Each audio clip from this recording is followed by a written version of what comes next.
계속해서 시장 점검해 보도록 하겠습니다. 오늘은 박상현 하이투자증권 전문위원 자리에 모셨습니다. 어서 오세요. 예, 안녕하세요. 네. 미국 물가지표 호조로 인해서 연준의 이제 금리 인상 속도 조절 다시 이야기 나오고 있어요. 이제 12월 FOMC 이제 0.5%포인트 이야기도 이제 가능성도 한 80%로 올라졌고요. 이런 가운데 좀 우리 시장 어떤 영향을 받을지 이런 부분 어떻게 생각하시나요? 예, 일단 뭐 말씀하신 대로 12월 FOMC에서 금리 인상 속도가 좀 둔화될 개연성이 좀 커졌고요. 예. 소위 이제 물가 정점론 자체가 이제 확산되는 분위기인 상황들이고, 또 미국의 금리 인상 사이클의 속도 조화를 사실은 좀 촉발시키고 있는 것들이 최근에 이제 미국의 자금 경색이라는 부분, 그것이 일본 은행의 일본 정부의 이제 외환시장 개입으로 촉발된 부분들인데, 결국 이제 달러 강세를 이제 억제하기 위해서 일본 정부가 이제 시장 개입을 했는데, 그것이 이제 달러 매도 개입이다 보니까 당연히 이제 뭐 미국 국채를 매도한다든지 뭐 이러한 우려가 커지면서 미국의 어떤 자금 경색 우려도 사실 좀 현실화된 부분들이 있고요. 또 이따 설명을 하겠지만 뭐 FTX 지금 사태 이러한 것들도 한편에서 보게 되면 이제 신용 리스크인 부분들이어서 미 연준에서는 물가도 물가지만 지금 최근에 불거지고 있는 여러 가지 신용 관련 또 자금 경색 관련 리스크를 감안하게 되면 이제는 좀 속도 조절에 나서야 되는 시점이 아닌가라는 좀 기대감을 좀 키울 수 있을 것 같습니다. 네, 뭐 그런 가운데 이제 원 달러 환율 짚고 안 넘어갈 수가 없죠. 이 1,300원 이제 초반대까지 떨어졌는데 너무 좀 급격하게 떨어진 면도 없지 않아 있고, 뭐 그나마 이제 안정을 되찾아가고 있다 이런 이야기도 나오고 있는데 원 달러 환율 같은 경우에서는 어떻게 보시나요? 예, 뭐 결론적으로 말씀드리면 일단 정점은 본 게 아닌가라는 좀 생각을 하고 있고요. 그거는 뭐 달러와 역시 조금 정점을 좀 통과했을 가능성이 있기 때문에 그러한 쪽에서 보게 되면 원 달러 환율 자체가 이전 고점을 넘기는 좀 쉽지 않을 수 있다라는 좀 생각을 좀 하고 있습니다. 근데 말씀하신 대로 워낙 좀 급하게 좀 떨어진 측면이 있고, 또 이제 원 달러 환율을 끌어올렸던 여러 가지 리스크들, 이제 국내적으로 보게 되면 그게 뭐 에너지 수입 급증으로 인한 무역 수지 적자라든지 또 자금 경색 문제라든지 어떻게 보면 이제 국내 리스크 자체가 해소가 돼야 되는 부분들이 있는데, 지금 아직 우리나라 무역 수지라든지 이러한 것들은 개선의 시간이 조금 더 필요할 수밖에 없는 부분들이고요. 또 정부가 여러 가지 노력을 기울이면서 지금 시중의 자금 경색 이 부분을 사실은 해소시키기 위해 노력을 하고는 있긴 하지만 아직 그렇게 뭐 해소됐다라고 좀 단정 짓기가 조금 어려운, 아직도 국내에는 여러 가지 조금 자금 경색과 관련된 리스크가 좀 남아 있다라는 부분에서 보게 되면 원 달러 환율이 여기서 추세적으로 조금 더 떨어지는 데는 조금 넘어야 될 산이 분명히 좀 있는 것 같고요. 또 말씀드린 대로 뭐 미국 금리 인상 사이클이 12월에 뭐 둔화 가능성이 있다라고 하지만 사실은 저희가 조금 더 그것도 사실은 뭐 또 12월 물가를 또 봐야 되는 어떤 그러한 또 숙제도 좀 남아 있어서 조금은 좀 추세적인 하락까지는 조금 더 시간이 걸릴 수 있다. 다만 조금은 이제 상승 기조라는 측면에서 보면 상당 부분 한풀 꺾었다라고 좀 말씀을 드릴 수 있을 것 같습니다. 예, 뭐 원달러 환율 하락 속에 이 외국인 매수세도 계속 들어오고 있어요. 정말 꾸준하게 들어오고 있는 모습인데 이 부분 같은 경우에는 어떻게 보시나요? 외국인 매수 그래도 연말까지는 계속 들어올 거라고 보시나요? 예, 그게 제가 한 세 가지 정도를 좀 생각을 좀 해봤는데, 하나는 이제 국내 이제 주식시장 자체가 상당히 이제 좀 저평가됐다. 그러니까 좀 가격 메리트가 있다라고 본 것은 뭐 최근에 이제 원 달러 환율이 급락을 했지만 원 달러 환율이 1,400원대 이런 식으로 된 달러 지수로 보게 되면 외국인 입장에서 보면은 상당히 매력적인 어떤 지수대였다라는 부분 자체가 일단은 외국인의 어떤 자금 유입을 일으킨 것 같고요. 두 번째 부분은 그 소위 저희가 요새 차이라런 역설이라고 얘기하죠. 그러니까 중국 리스크 자체가 상당히 커졌음에도 불구하고 그 리스크 자체가 오히려 국내 시장의 어떤 비중 이것을 확대하는, 외국인 비중을 확대하는 요인으로 지금 작용하고 있다라는 이제 분석이 저도 했고 뭐 만성이 많은데 그 가능성 자체가 사실은 조금 더 이어지지 않을까.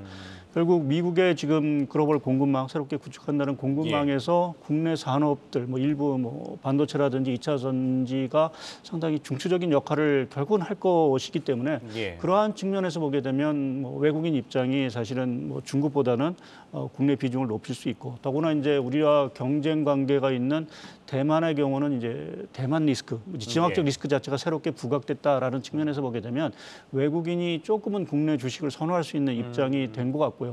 여기서 뭐 좀 경기라는 부분 자체가 조금 더 뒷받침은 돼야 되긴 하겠지만 그러한 측면에서 보게 되면 외국인의 어떤 매수세 이러한 것들은 조금 더 이어지지 않을까라는 좀 생각을 하고 있습니다. 뭐 여러 이유를 말씀하셨지만은 아까 앞에서 말씀하셨을 때 어쨌든 우리 시장이 이제 저평가됐기 때문에 외국인이 그만큼 관심을 갖는다 말씀을 주셨었는데 이 업종으로 바라보니까 반도체와 이제 2차 전지 쪽을 많이 샀더라고요. 그럼 이것 또한 저평가의 매력이 있다고 보고 개인 투자자를 봤을 때 이 외국인 순매수 쪽을 좀 바라보면 좋을까요? 그러면?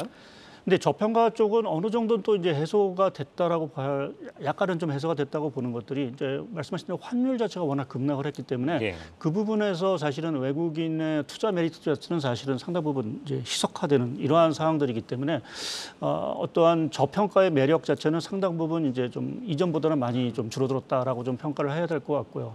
그보다는 말씀드린 어떤 차이나 런과 관련된 우리가 수혜 또 거기 하나 덧붙인다고 하면 이제 달러화 자체가 사실은 이제 좀 한풀 꺾였다라는 말씀을 드렸는데 그 의미 자체가 결국 글로벌 자금으로 하여금 안전자산보다는 위험자산으로 자신을 좀 이동시키는 역할을 좀 하고 있는 부분들이기 때문에 그러한 그러니까 중국과 관련된 여러 가지 지금 패러다임 변화라든지 어떤 달러 흐름의 변화에 따른 자금 흐름의 변화 이것이 결국 외국인의 매수세 자체를 조금 더 이끌고 가지 않을까 좀 보고 있습니다. 그러니까 가장 처음에 말씀하셨듯이 이제 FTX 관련해서 다시 한번 자세히 말씀해 주셨다고 그랬는데 이제 이 FTX 이제 유동성 위기 끝에 결국 파산 신청을 했죠. 아직까지 그렇게 크게 영향은 없는 것 같아요. 그런데도 이제 이 코인판 리먼 사태라는 말까지 나오면서 뭐 후폭풍이 이제 있지 않겠느냐 이런 이야기도 나오는데 용 의원님 보시기에는 어떻게 보십니까?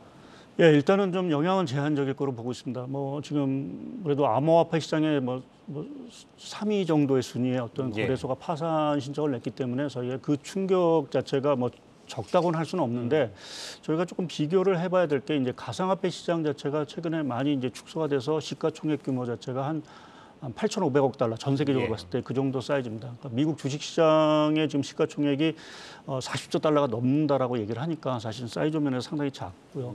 또 리만 브러스 사태하고 사실 비교를 좀 많이 하는데 리만 브러스 당시에 지금 자산 규모는 한 6,500억 달러였습니다. 근데 이번 FTX 자산 규모는 한 500억 달러니까 10분의 1 정도 수준 이하죠.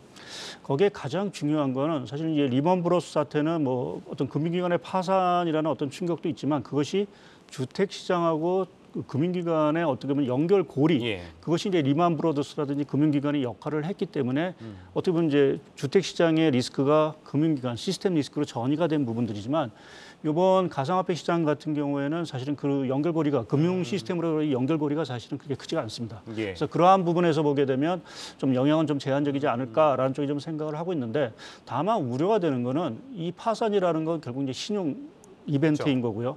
그것은 그 원인 자체는 결국 미 연준의 공격적인 금리 인상이 어떻게 보면은 가장 큰 영향이라고 저희가 판단할 수밖에 없기 때문에 뭐 단기적으로는 우리가 뭐 영향이 없다라고 하지만 궁극적으로 미 연준의 금리 인상 사이클의 부정적인 영향이 신용 리스크로 이제 나타나기 시작을 했다라는 부분에서 보면은 조금은 저희가 좀 경계해야 되는 부분들이 아닌가 보고 있습니다.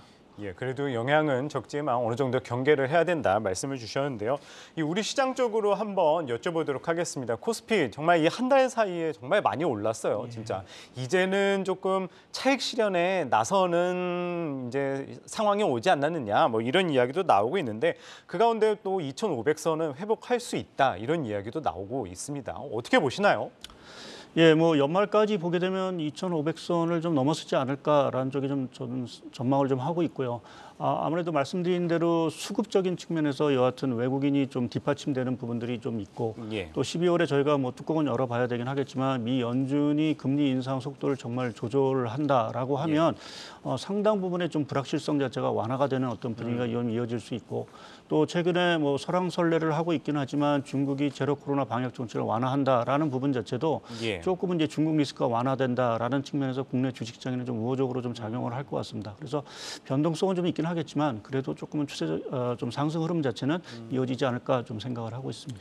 그래도 이제 문제를 보면은 어쨌든 이제 경기 실적 흐름 쪽으로 보면은 전형적인 이제 역실적 장세라고 이야기를 하잖아요. 뭐 경기 침체 가능성 내년에도 이제 당연히 이제 우려의 목소리도 있는데 너무 어쨌든 연말까지는 그래도 상승 흐름을 이어간다고 말씀하셨는데 이런 부분에 관련해서는 좀 우려될 부분은 없을까요? 결국 가장 중요한 건 이게 뭐 저희가 뭐 금리 인상이라든지 말씀하신 대로 역실적 장세라는 부분 자체는 결국 유동성 자체가 다시 이제 좀 좋아질 수 있다라는 이제 의미인데 예. 결국 그 다음에 가장 중요한 게 경기 펀더멘탈인 것 같고요. 예. 결국 저희가 내년 경기에 대해서 안 좋게 생각을 하고 있지만 그 안 좋은 폭 자체가 시장이 우려하는 것보다 사실은 좀 나은다라고 하면 주식시장 자체의 상승 랠리 자체는 조금 더 이어질 수 있는 부분들이 있어서 결국 가장 중요한 거는 연말 연초를 지나면서 경기 펀더멘탈이 그래도 우리가 우려했던 것만큼 그렇게 심각하지 않을 수 있다라는 예. 좀 기대감이 확산이 되는 게 중요할 것 같습니다. 뭐 말씀 들어보니까 그래도 이제 다행인 것 같은데 그러면은 이제 투자자들 입장에서는 이런 시장 가운데 어떤 투자 전략 가져가면 좋을까요? 예, 워낙 좀 단기적으로 급등을 해서 상당히 좀 지수 레벨대가 좀 부담스러운 부분은 분명합니다. 특히 이제 이익들 자체가 기업들 이익이 대부분 다 감익이 뭐 내년에 다 예상되고 있는 상황에서 예. 무턱대고 주가가 올라간다라고 얘기드리긴 사실은 좀 어려운 부분들이고 다만 말씀드린 대로 경기 자체가 내년 1분기를 좀 지나서 반등을 할 수 있다라는 어떤 것들이 확신이 쓴다라고 하면 결국 이제 이익이라든지 이러한 것들이 조금은 좀 떠받쳐 줄 수 있는 힘이 좀 있는 것 같습니다. 그래서 뭐 겨울철 지나면서 좀 변동성이 있을 수 있는 부분들 자체는 좀 경계를 하면서 그래도 조금은 비중을 뭐 조정시마다 좀 비중을 늘려가는 것들이 좀 필요하지 않을까라는 좀 생각을 하고 있습니다. 그럼 마지막으로 간단하게 그러면 어떤 업종을 좀 주목하면 좋을까요? 뭐 아무래도 최근에 각광을 받고 있는 그 2차 전지라든지 반도체 주로 이제 성장주 자체가 아무래도 금리 상승으로 인해서 상당히 큰 피해를 받고 또 반면에 이제 우리가 미국과의 어떤 관계 또 새로운 어떤 산업 재편 관계에서 수혜를 얻을 수 있는 업종이 사실은 성장주라는 측면에서 보면 금리 인하에 대한 인하보다는 이제 중단에 대한 기대감 또 어떤 이러한 성장에 대한 기대감이 반영되면서 아마 성장주 자체가 좀 상대적으로 좋지 않을까 보고 있습니다. 네, 알겠습니다. 오늘은 박상현 하이투자증권 전문위원 이야기 들어봤습니다. 말씀 고맙습니다. 예, 감사합니다.